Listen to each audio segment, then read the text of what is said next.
As a player ಆಗಿ IPL ಒಂದು ಸೀಸನ್ನಲ್ಲಿ 501 run with strike rate of 196+. As a captain ಆಗಿ ನೋಡೋದಾದ್ರೆ ಆಡಿರೋ 31 ಮ್ಯಾಚ್ಗಳಲ್ಲಿ 21 ಮ್ಯಾಚ್ಗಳನ್ನ ಗೆಲ್ಲಿಸಿಕೊಟ್ಟಿದ್ದಾರೆ RCB ತಂಡಕ್ಕೆ. Winning rate 77%. ಇಷ್ಟೆಲ್ಲ ಮಾಡಿದ್ರು ಟೀಮ್ ಇಂಡಿಯಾದಲ್ಲಿ ಸ್ಥಾನ ಸಿಗ್ತಾ ಇಲ್ಲ.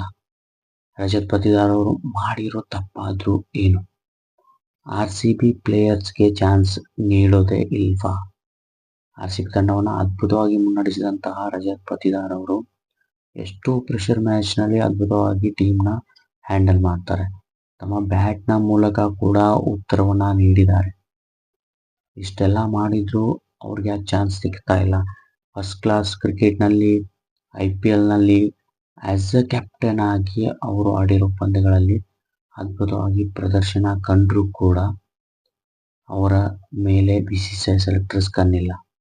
ಸೊ RCB ಪ್ಲೇಯರ್ಸ್ಗೆ ದೊರಿಬೇಕಾದಂತಹ ನ್ಯಾಯ ಸಮಾನತೆ ದೊರೀತಾ ಇಲ್ವಾ? ಸೊ ಇಲ್ಲಿ ಕಾಡ್ತಿರೋ ಪ್ರಶ್ನೆ ಏನಪ್ಪಾ ಅಂತಂದ್ರೆ, ಪ್ರದರ್ಶನಕ್ಕಿಂತ ಹೆಸರು ಮುಖ್ಯನಾ? ಸೊ ನಿಮಗೇನು ಅನ್ಸುತ್ತೆ? ಕಮೆಂಟ್ ಬಾಕ್ಸ್ನಲ್ಲಿ ತಿಳಿಸಿ. ನಿಮ್ಮ ಕಮೆಂಟ್ಗಾಗಿ ವೇಟ್ ಮಾಡ್ತೀನಿ.